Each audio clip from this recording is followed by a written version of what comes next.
Et bonjour à tous. Alors aujourd'hui, on se retrouve dans une nouvelle vidéo. Je vais vous parler un petit peu du Fanatec que j'ai reçu il y a maintenant un petit peu plus de 15 jours. Donc là, aujourd'hui, dans cette vidéo, je vais juste vous donner mes premières impressions et surtout vous parler un peu des modifications que je vais faire au niveau du pédalier. Et après, je ferai une vidéo un peu plus dédiée pour vous montrer un petit peu tout ça en fonctionnement. Donc, il est arrivé en un petit peu plus de 10 jours. Je l'avais commandé un jeudi en fin de journée. Je l'ai reçu le lundi, donc pas de la semaine d'après, la semaine encore après. Donc ce soit un petit peu plus de 10 jours. Ça a été finalement plutôt rapide. Il est arrivé en 7 colis. Ça arrive plutôt bien protégé. Vous avez des surcartons, plus à l'intérieur après les cartons des produits. Chaque élément au final arrive en séparé, hein. Je vous mettrai une photo. Vous avez que le boost kit et la base qui arrivent dans le même carton. Sinon, après, vous avez le pédalier qui arrive en deux cartons, parce que la pédale Lotsell est forcément, comme c'est en fait un bundle, elle arrive à part. Vous avez le hub, le volant séparé, tout ça. Au niveau de l'installation, deux petites spécificités. Alors, au niveau du pédalier, il y a une petite erreur. Le schéma est un petit peu mal représenté, donc je vous remettrai donc le schéma ici avec la petite correction, parce qu'en fait, vous verrez quand vous branchez le Lotsell, la pédale d'embrayage, en fait, il ne faut pas vraiment suivre le schéma. Sur le schéma, il vous dit, quand vous avez le pédalier à l'arrière, de vous mettre sur la fiche du haut. Réellement, c'est celle du bas. C'est bien la fiche clutch et non brake. Alors forcément, comme votre embrayage était l'ancien frein, vous avez l'étiquette brake et vous avez tendance à suivre le schéma, à mettre le brake sur le brake. Et en fait, réellement, c'est la fiche juste en dessous. Donc, je vous mettrai le schéma corrigé, en fait. Ensuite, quand vous faites donc le reste, il n'y a rien de bien spécial, hein. Faites juste gaffe, c'est quand vous montez le QR sur la base, enfin sur le hub, vous avez des petites entretoises à mettre. Donc les petites entretoises viennent bien se mettre entre la vis et le QR, pas entre le QR et la base. Donc ça, vous verrez, de toute façon, le schéma est plutôt bien expliqué. Pour la mise en route, faites attention, ne mettez pas le volant au départ, vous branchez que la base seule. Et en fait, quand vous allez installer le pilote, vous allez voir, si vous mettez déjà le volant dessus, ça va pas fonctionner. L'installation, enfin la détection va redémarrer en boucle. Donc il faut vraiment que la base soit seule. Une fois que vous avez mis donc la base, il va vous proposer la mise à jour du firmware. Vous faites la mise à jour du firmware. Et une fois que la mise à jour du firmware de la base est faite, en fait, c'est là où ça va vous mettre un message où ça vous dit de venir enclencher le hub avec le volant. Et à ce moment-là, il fait la mise à jour du hub. Une fois que c'est fait, vous pouvez faire celle du pédalier aussi. Moi, c'est vrai que je ne l'ai pas faite encore. Le pédalier, vous avez un câble USB qui est fourni. En fait, vous débranchez la petite fiche, espèce de RJ11 ou je ne sais pas trop ce que c'est, comment l'appeler. Vous la débranchez de la base, cette fiche-là, et à la place, vous branchez le pédalier en USB. Pour le firmware, et une fois que c'est fait, vous enlevez l'USB, vous rebranchez à la base. Il faut savoir que le pédalier peut fonctionner aussi en USB si vous n'avez pas un écosystème Fanatec. Au niveau du volant, alors déjà pour savoir un petit peu qu'est-ce que j'ai eu comme volant avant. Donc moi j'ai commencé il y a une quinzaine d'années avec un R440 de chez CTake. Donc c'était un petit volant vraiment très basique, tout plastique, mais qui franchement pour le prix était pas si dégueu. Ils avaient fait un genre de pédalier inversé, mais bon les pédales par contre c'était ultra mou. Le retour de force était correct, après ça craquait de plastique de partout. Mais pour le prix, franchement, c'était pas des plus dégueulasses. Après ça, j'étais passé au G25. Le G25, franchement, c'était déjà sympa. C'était un bon volant. Le G25, je l'ai gardé. euh, ouais, pas loin de 10 ans, hein. Pas loin de 10 ans, le G25. Franchement, jamais la moindre panne. La preuve, c'est que j'avais récupéré le pédalier, même que je me servais encore jusqu'à présent. Et franchement, le G25 était très correct. Après, je suis passé au T300 de chez Trustmaster, le T300 RS, le Ferrari Alcantara Edition. Là, clairement, par rapport au G25, c'était quand même bien mieux. Le T300 est pas mal. Franchement, le T300, je peux pas le critiquer. C'est vraiment un bon volant. Pour des petits budgets, surtout aujourd'hui, l'avantage, c'est qu'avec les Direct Drive, les T300 se sont cassés la gueule en termes de prix, d'occasion. Et franchement, c'est un volant que je peux que conseiller parce qu'il est, pour du tout petit prix, franchement, c'est très très bien. Après le CLDD, donc en 8 Newton, qu'est-ce que ça donne par rapport au T300? Ben, encore une fois, ça a de nouveau rien à voir. C'est donc ceux qui se posent la question, j'ai un T300, est-ce que ça vaut le coup de passer au CSLDD en 8 Newton? clairement, oui. C'est nettement meilleur. C'est nettement meilleur et en tout point de vue. Déjà en qualité perçue, la qualité Fanatec est quand même sympa, ouais. Vous avez en main quelque chose qui est vraiment sympathique et bien fini. La multitude de réglages, le fait de pouvoir aussi changer ses profils en termes, excusez-moi, en termes de, voilà, de réglage de retour de force. Vous pouvez vous créer jusqu'à 5 profils que vous pouvez sélectionner directement sur le volant en pleine course. Vous pouvez changer, vous pouvez même rester sur le menu des profils. Vous n'avez plus qu'à tourner la molette pendant que vous roulez. Vous pouvez vous tester plusieurs profils de retour de force. Vous pouvez même aller rentrer dans les menus du retour de force. Mais là, j'avoue, c'est un peu galère parce que du coup, c'est comme c'est un écran à 3 digits, forcément, il faut retenir à chaque fois les intitulés de chaque réglage. Et normalement, vous pouvez sur chaque profil aller entièrement régler tout. Mais bon, c'est un peu, voilà, à moins que vous les connaissiez par cœur. Mais c'est moi les seuls que je vais me régler à cet endroit-là, c'est le frein. Donc c'est le BRF, je crois. C'est le seul truc que je me bouge directement dessus. Mais donc pour ça, il faut installer bien sûr le Fanalab. Donc vous installez le pilote et de suite vous installez le Fanalab. Franchement, le Fanalab, c'est ça qui vous permet de gérer après vos profils par rapport au jeu. Vous pouvez aussi enregistrer des profils directement dans le jeu, qui sera un profil qui est indépendant à ceux que vous sélectionnez sur le volant. Enfin, on peut faire pas mal de choses. Les réglages sont... Enfin, c'est pas que ce soit pointu, mais vous allez voir les réglages, il y a un petit temps par rapport à un Thrustmaster où franchement ça se règle avec 2 paramètres. Là, vous allez voir, ça demande un petit peu plus d'essai. Moi, ce que j'ai fait, c'est que j'ai récupéré d'abord les réglages qui donnent sur le site Fanatec. Donc, vous tapez le nom de votre volant et le jeu, et vous avez en fait tous les réglages conseillés.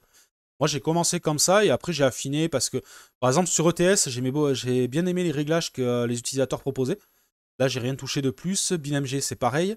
Par contre, sur Assetto, je trouvais les réglages, eux, ils mettent le gain à 50% dans Assetto. Je trouve que c'était un peu mou. Donc là, je l'ai un petit peu monté. Au niveau de la force, donc 8 newtons, est-ce que c'est suffisant? Bah, pour moi, actuellement, oui. Alors, je dis pas que c'est inutile de passer à des bases beaucoup plus costauds, vu qu'il y a des 25 newtons, tout ça. Mais 8 newtons, vous allez voir, ça commence déjà à très très bien marcher. C'est surtout si vous êtes en configuration bureau comme moi, n'allez surtout pas au-delà, par contre. En configuration bureau, même à 8 newtons, vous allez voir que vous avez intérêt à avoir un bureau qui est costaud. Parce que déjà, le 8 newtons, ça commence à vraiment marcher fort. Au début, j'avais l'impression, quand vous roulez, parce que forcément, c'est ça, c'est en fait, la variation qui va y faire. C'est que sur le T300, en fait, j'étais tout le temps au taquet. Donc forcément, quand il y avait des vibreurs, des choses comme ça, ben, je sentais pas forcément la différence, que j'étais déjà à fond. Celui-là, du coup, il surprend un peu, parce que vous avez déjà quelque chose qui est assez ferme à l'utilisation, qui est déjà sympa. Et alors, vous avez chopé un vibreur ou quelque chose comme ça, là, vous prenez, ou alors carrément la voiture quand elle raccroche. Et c'est là que vous sentez qu'en fait, vous étiez qu'à moitié de la puissance. Moi, réellement, je le règle à peu près à 80%. Dans Assetto, ça suffit largement. Et voilà. Pour moi, 8 newtons, franchement, ça me paraît, pour moi, personnellement, largement suffisant. Après, au-delà, je sais qu'apparemment, les 25 newtons, c'est plus une question de finesse de détail. Pour avoir plus de détails, tout ça, c'est pas forcément pour aller chercher de la force. Quand je vois un 8 newtons sur un volant de 33 cm, un 25 newtons, je sais pas si on peut le tenir. Donc je pense que c'est plus pour aller chercher de la finesse ou autre. Après, je m'avance pas trop là-dessus. Mais le 8 newtons, déjà, il va pas vous casser un bras, ça c'est clair et net. Mais vous allez voir que ça peut vraiment surprendre. Moi, il m'a surpris à plusieurs reprises. Si bien qu'au début, j'avais réglé donc le hub, je l'avais pas mal écarté. J'ai fini par le rentrer un peu, parce que 2 ou 3 fois, quand des voitures accrochaient, j'avais du coup le boîtier de boutons qui me passait à ras du doigt. Et là, par contre, juste quand vous avez le truc qui passe à ras du doigt, c'est un coup vous pétez un doigt. Donc non, ça marche. Franchement, ça marche. Et par contre, au niveau sensation, ouais, le fait qu'il n'y ait pas de courroie, forcément, c'est assez hallucinant. Moi, ce qui me fait le plus halluciner dessus, c'est le réglage. Quand on veut mettre un peu de réglage de poids, en fait, quand on veut donner une sensation de poids au volant, on veut le durcir. Quand je le faisais sur le T300, on sentait que c'était un moteur. En plus, ça faisait du crantage. On sentait que c'était le moteur qui contraignait le volant.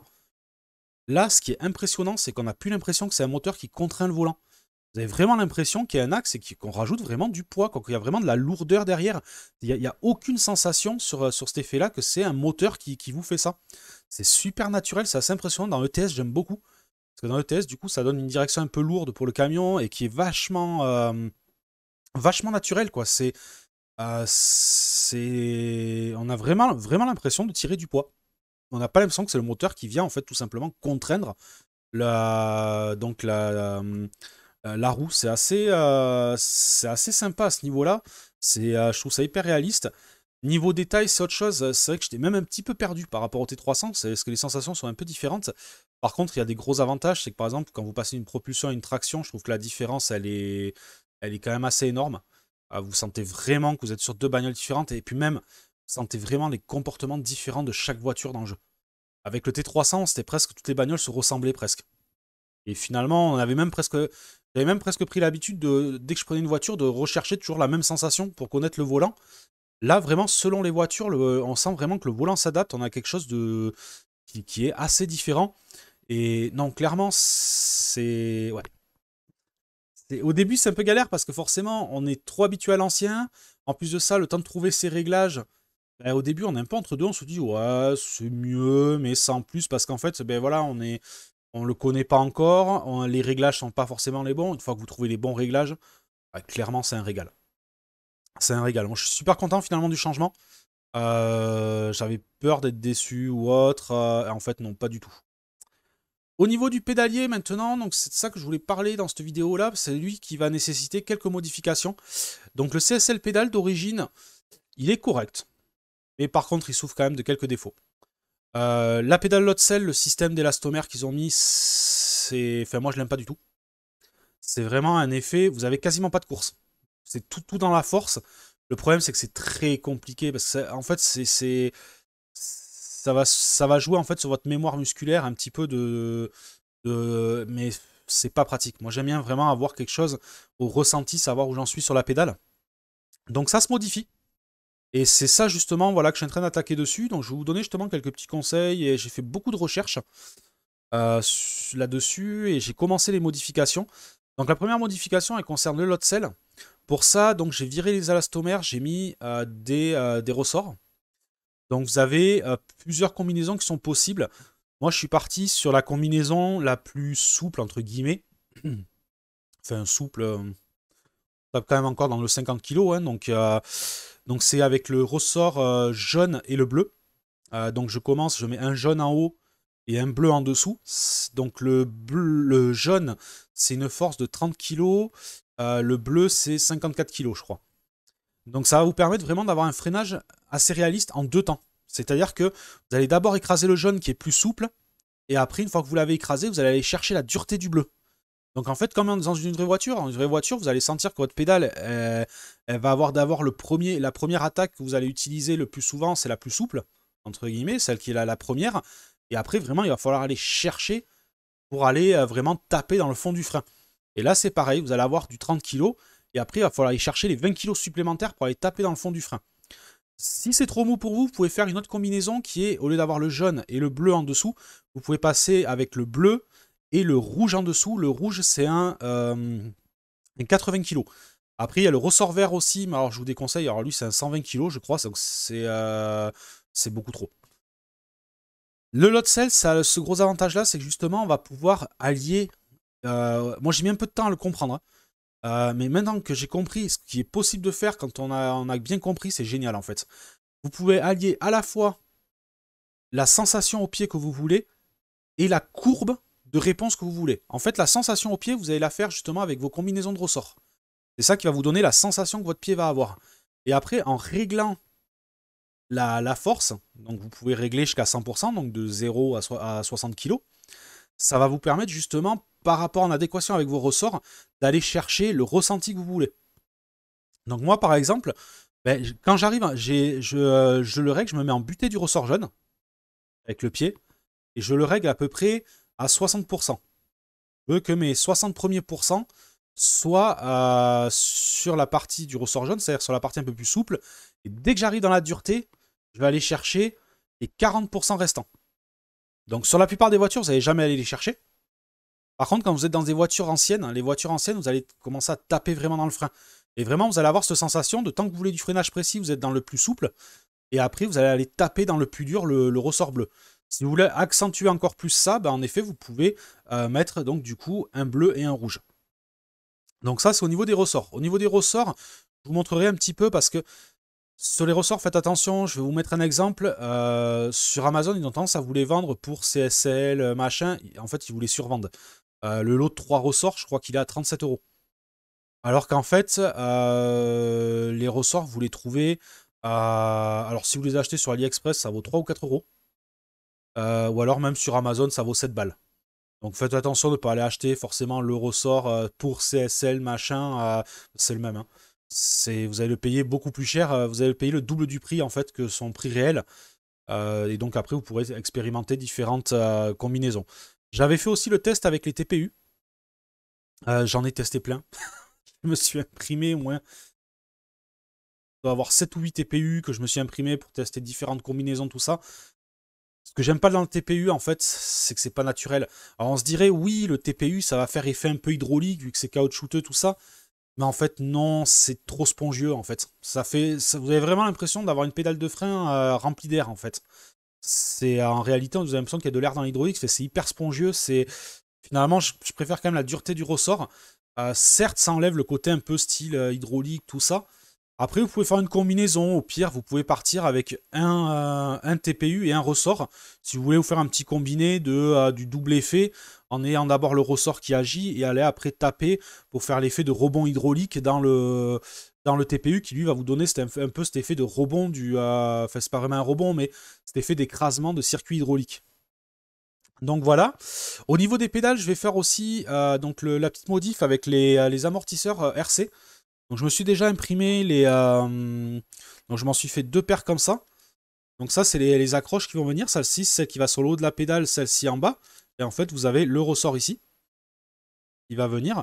Donc ça, je vais me le faire. C'est pareil. Sur Amazon, c'est pareil. Vous vendez ça 37 euros le kit complet. Les amortisseurs, en fait, sur AliExpress, ils sont à 8,10 € la paire. Donc, bah, ça vous fait, avec la visserie, tout ça, vous pouvez vous en sortir pour moins de 20 € la paire au lieu de 80, quoi. Après, sur le bon coin, vous avez des personnes qui le font aussi. Là, c'est un peu plus correct en prix. Par contre, il y en a qui vous font à 40, je crois que c'est 40 ou 50 € la paire. Mais là, l'avantage, c'est qu'ils vous font ça bien parce qu'ils vous font. Ils sont huilés, tout ça. Ça, il faut bien vérifier, par contre, que ça a été huilé quand vous l'achetez tout prêt. C'est dommage d'aller payer un peu plus cher de ne pas l'avoir huilé.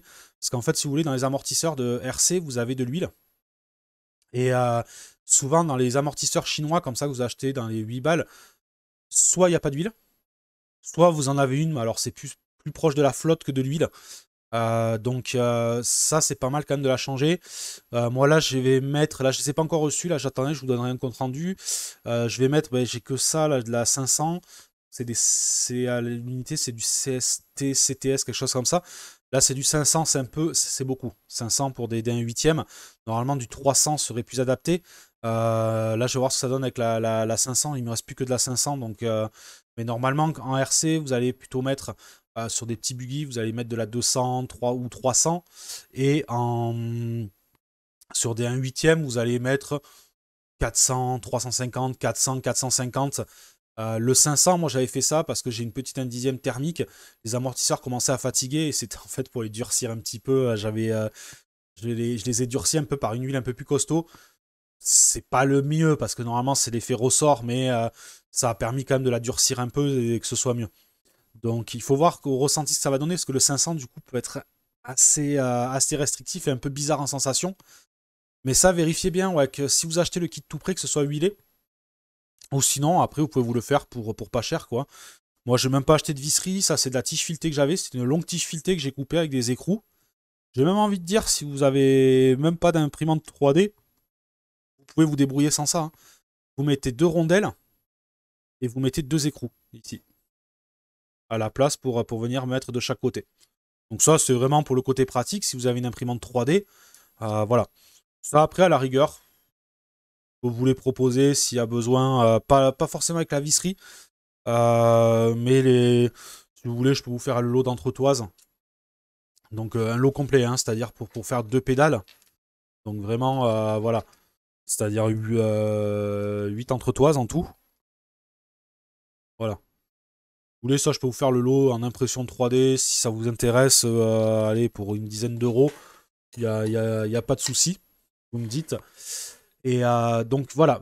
là, ça va permettre justement de donner un petit ressenti un peu plus, pas vraiment hydraulique, mais voilà, de durcir un peu, donner un meilleur ressenti. Donc ça, je verrai ce que ça donne. Mais en tout cas, sinon déjà, les ressorts, clairement, je vous le conseille, parce que d'origine, franchement, le système d'élastomère, c'est parti d'une bonne idée, mais franchement, c'est dégueulasse en termes de ressenti. C'est trop dur. Franchement, vous tapez directement dans le dur, vous avez l'impression d'avoir une pédale qui est fixe, en fait. Et moi, j'aime bien avoir vraiment cette notion de mouvement. Et surtout, là, ce que je voulais, et ça, c'est ça qui m'a plu, c'est ce que j'avais pas sur mon ancien pédalier, c'est le fait de pouvoir jouer avec deux duretés différentes pour vraiment savoir où je suis placé dans le freinage. Pas forcément qu'avec la course. C'est-à-dire que j'appuie comme sur une vraie bagnole, quoi. Sur une vraie bagnole, vous allez sentir la première partie qui est plus molle et l'autre partie qui est plus dure. Les ressorts, donc, si vous voulez, les dimensions, justement, si vous voulez les trouver en dehors de ceux qui vous les vendent pour les CSL, tout ça, c'est des 25 mm.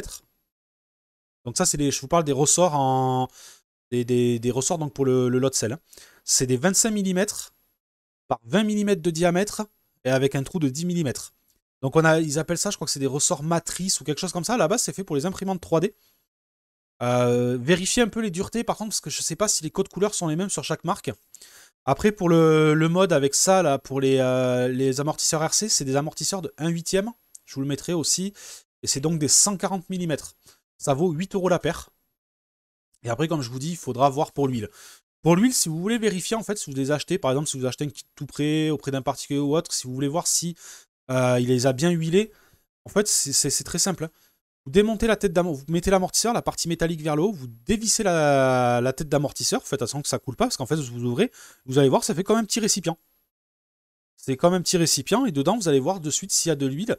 Et l'huile, elle doit être quand même assez visqueuse, normalement. Si c'est de la bonne huile qui a été mise, elle est assez visqueuse. Vous ne devez pas avoir un truc liquide comme de l'eau, quoi. Ça va être... Donc ça peut être bien à vérifier, parce que c'est dommage de l'avoir à sec. À sec, ça fonctionne si vous voulez, mais vous avez que l'action du ressort, et du coup, c'est moins intéressant. Vous aurez un ressenti moins bon. Donc ça, voilà, ça vérifiez si vous achetez des kits complets, qu'au moins ça soit bien fait. J'ai vu qu'il y en a certains voilà, qui vous le précisent quand ils vendent le kit, ils vont mettre voilà, rempli avec telle huile. Il y en a qui rajoutent des petites entretoises en TPU en haut pour créer une butée et pour pas que ça tape directement et que ça fasse du bruit. Ou alors sinon, vous pouvez vous le faire maison, comme je vous ai dit, même si vous n'avez pas d'imprimante 3D, avec un système d'écrou, ça fonctionne très bien aussi. Bon, même ça, il faudra que je vois après dans la durée, parce que la tige filetée, normalement, le mieux, c'est de prendre donc la vis, d'ailleurs, la taille de la vis, c'est du M6 par 60. Le mieux, quand même, c'est si vous pouvez trouver des M6 par 60, vous savez, celles qui sont filetées juste au bout. Et du coup, vous avez une tige en, je sais pas si c'est de l'acier ou quoi, qui est beaucoup plus costaud. Parce que la tige filetée, c'est un peu moins costaud.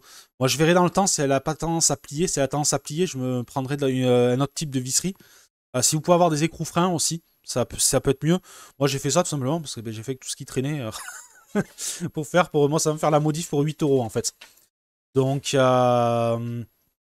mais le mieux, c'est voilà, c'est vraiment donc une 6 par 60 filetée juste au bout. Comme ça, vous avez, elles sont beaucoup plus costauds en fait.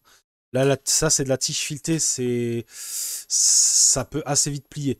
Bon, bien que la force là qu'il y a n'est pas forcément très forte, parce qu'en fait, les tiges ne servent pas de butée. La butée, ça reste la butée de la pédale d'origine. Elles font que du maintien, donc normalement, il n'y a pas grand risque. Donc voilà un petit peu sur les modifications et un peu le matériel. Donc voilà, je vous redonne un peu toutes les caractéristiques. Donc si vous voulez les ressorts c'est donc des 20 à 25 mm par 20 avec un trou de 10. Et, excusez-moi, j'ai été coupé par le téléphone. Donc voilà, je disais les ressorts, je sais plus où j'en étais. Les ressorts, donc c'est du 10 à trou de 10. Donc après, c'est les ressorts donc, de 25 par 20 avec trou de 10. Et après, pour les ressorts d'amortisseur, donc c'est des 140 mm avec. Donc c'est pour des ressorts 1/8. Et donc la visserie, vous faudra donc du M6, c'est-à-dire une tige de 6 mm par 60 mm. Donc voilà, un petit peu pour les premières modifs, premiers avis. Je vous ferai une vidéo, donc une fois que le pédalier sera fini, pour vous donner vraiment le ressenti avec toutes les modifs. Et je vous montrerai ça un petit peu en vidéo, pour que vous voyez un peu les différents... voilà un peu le fonctionnement et tout ça. Allez, sur ce, je vous dis à une prochaine vidéo. Ciao, ciao.